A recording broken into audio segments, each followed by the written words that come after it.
Tout de suite.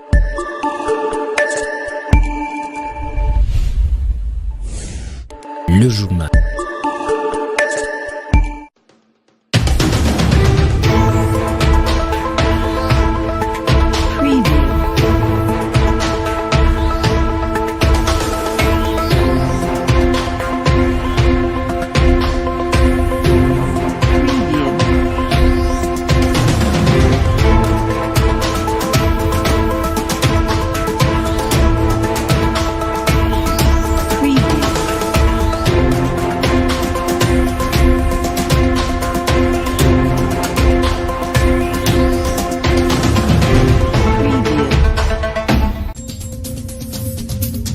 Trois fenêtres et 2 portes ont été emportées par les voleurs. Elles appartenaient à la paroisse Saint-Marie de l'église méthodiste située au quartier Ewabora.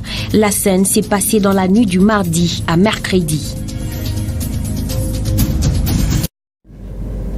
Merci à vous de nous choisir, mesdames, messieurs. Il est temps pour vous d'être informés sur Wangu Radio-Télévision. Bienvenue dans cette grande édition du journal. La paroisse Saint-Marie de l'église méthodiste au quartier Ewabora a été mise à sac par les cambrioleurs dans la nuit du mardi à mercredi. Les fenêtres et les portes du temple ont été emportées pendant que ce dernier était encore en pleine construction. Les chrétiens victimes sont indignés et octroient la faute aux patrouilleurs. Suivez des précisions dans ce reportage.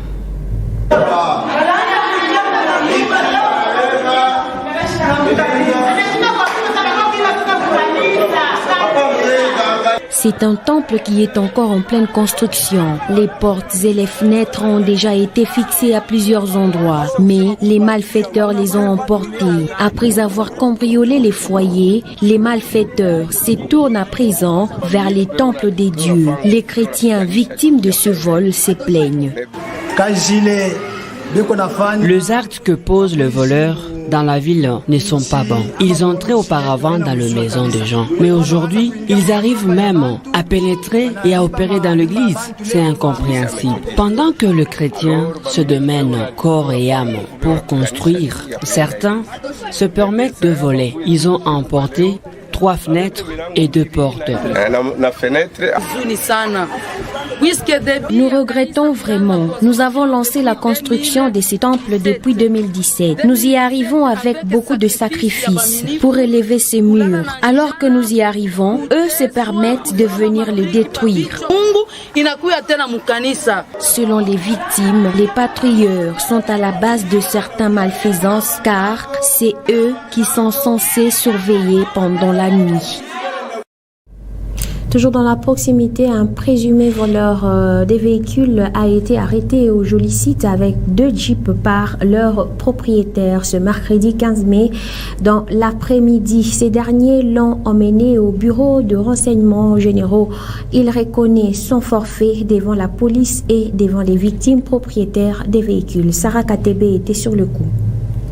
C'est un jeune garçon du nom de Cédric Kandolo. Il a été surpris avec 2 jeeps des modèles Surf. Il reconnaît son forfait en affirmant qu'il n'opère pas seul. Ce sont les propriétaires de ces véhicules qui l'ont retrouvé. Ils l'ont amené au bureau des renseignements généraux. Il relate les faits.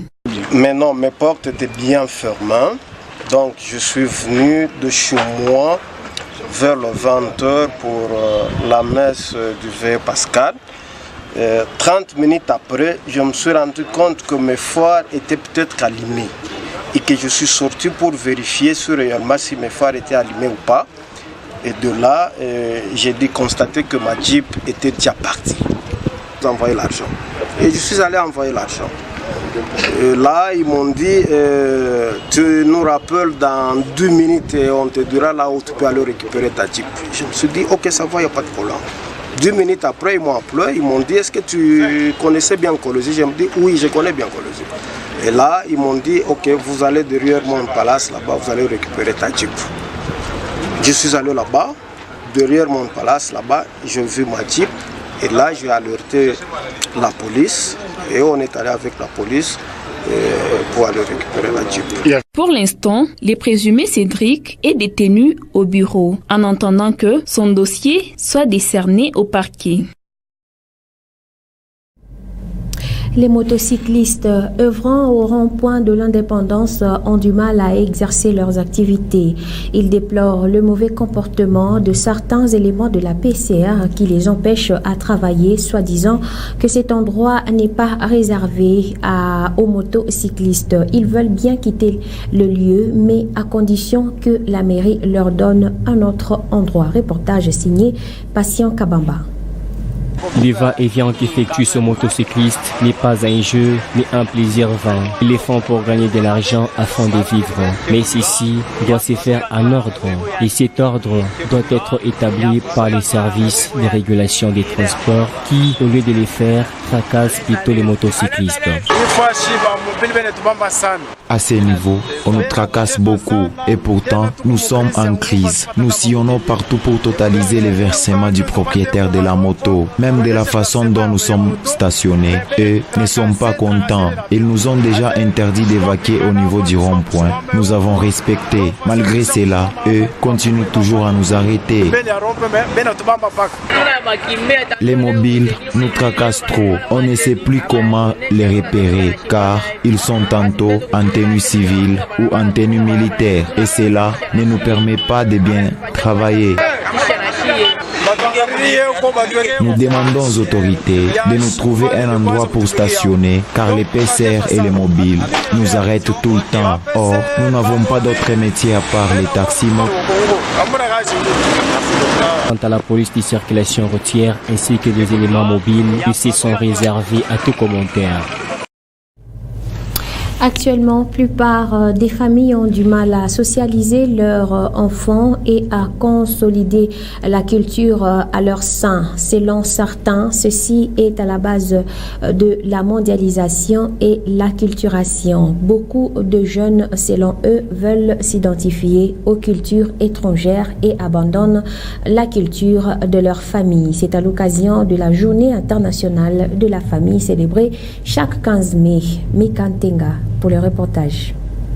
Tout homme possède une famille, considérée comme le premier maillon de la socialisation d'un enfant. L'homme est considéré comme étant un animal social au sein de la société. La question reste pendante, peut-on vivre sans la famille? Toutes les sociétés du monde sont consolidées par le fondement familiaux. Il n'y a que les fondements familiaux qui provoquent l'émulation de toute société humaine. L'homme est un animal social et sa première société embryonnaire, c'est sa famille. Et l'homme ne peut se prévaloir que lorsque il excelle dans sa famille pour aller vers d'autres membres de la communauté. Que c'est beau de vivre en famille. De nos jours, la situation est loin d'être le cas. Nous devons consolider nos cultures. Nous ne devons pas imiter aveuglément les Occidentaux. Tout ce que les Occidentaux nous amènent n'est pas nécessairement de la valeur. Chez eux, la nudité, ce n'est pas un problème. Mais chez nous, la nudité, c'est un tabou. Mais chez eux, les parents peuvent se permettre en sous-vêtements devant leurs enfants. Mais nous, c'est un tabou. On ne peut pas découvrir la nudité de son père ou de sa mère. La journée mondiale de la famille est célébrée chaque 15 mai de chaque année.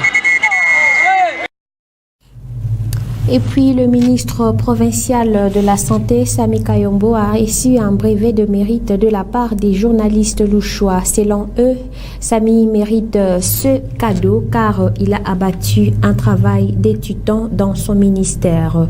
La remise de ce brevet a eu lieu dans la salle de conférence du ministère de la Santé ce mercredi 15 mai 2019. Les journalistes ont affirmé que ce n'est pas pour un profit qu'ils ont posé cet acte. Suivez. C'est un brevet de mérite qu'il reçoit de la part d'un groupe de journalistes en provenance de Lubumbashi. Ils lui ont offert ce brevet en présence des membres de son cabinet. Ce sont les sentiments de satisfaction parce que quand les gens de Lubumbashi reconnaissent le travail que nous faisons à Kolwezi, au Lualaba, cela n'est pas donné à tout le monde et cela n'arrive pas tous les jours. Les résultats auxquels nous arrivons au niveau de notre ministère, ce n'est pas le résultat, ou ce n'est pas le fruit d'une seule personne que je suis, c'est plutôt le fruit d'un travail d'équipe. Ce choix n'est pas aléatoire. Et quand nous constatons que cela est vrai, donc nous donnons quelque chose, nous honorons. Mais si ça se fait maintenant, c'est plus qu'il y a lieu que ça se fasse maintenant, puisque nous avons été convaincus après un suivi bien minutieux.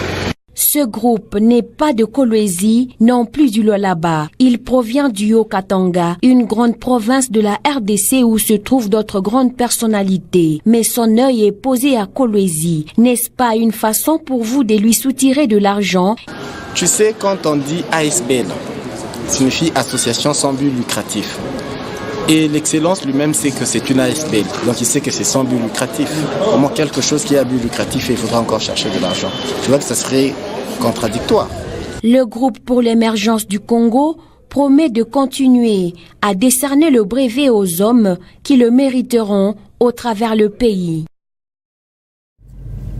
Toujours en politique, en dehors du Lualaba, la province de Sankuru court le risque de subir une autre crise institutionnelle avec la possibilité d'invalider l'élection du président de l'Assemblée provinciale qui est poursuivi par le Conseil d'État parce qu'il avait enregistré ses dossiers au nom du RASOP alors qu'il était élu au nom du FCC. De plus amples précisions dans ce commentaire de Joe Kanseng. La population de Sankuru n'a jamais élu son gouverneur jusqu'à ce jour, à cause de la candidature unique et problématique de Lambert Mende. Cette population est sur le point d'assister à une autre crise, cette fois-là à l'Assemblée provinciale. Benoît Olamba, président de cette institution, et José Onondabo, député provincial, sont poursuivis par le Conseil d'État pour, il semble, avoir été enregistrés leur dossier dans une requête introduite contre eux, le réclamant d'avoir appartenu au rassemblement des forces sociales et politiques acquises au changement RASOP, alors que ces derniers sont élus sous le label du FCC, dont le premier est du PPRD et le second est de Palou. Chose qui a suscité la colère et l'indignation des avocats de ces deux personnalités, parce qu'ils n'ont jamais été ni notifiés, ni comparu ou entendu au premier degré par la Cour d'appel de Lusam, mais directement poursuivi par le Conseil d'État. Une certaine opinion pense que ceci est une conséquence pour eux de s'être pris à la candidature du tout-puissant Lambert Mende, ex-ministre de Communication et Médias. De cette même opinion, il ressort que cette institution provinciale est devenue à ce jour un modèle en matière de démocratie et d'application stricte de loi du pays. Et de ce fait, doit-on laisser les antivaleurs primer au-dessus de la légalité?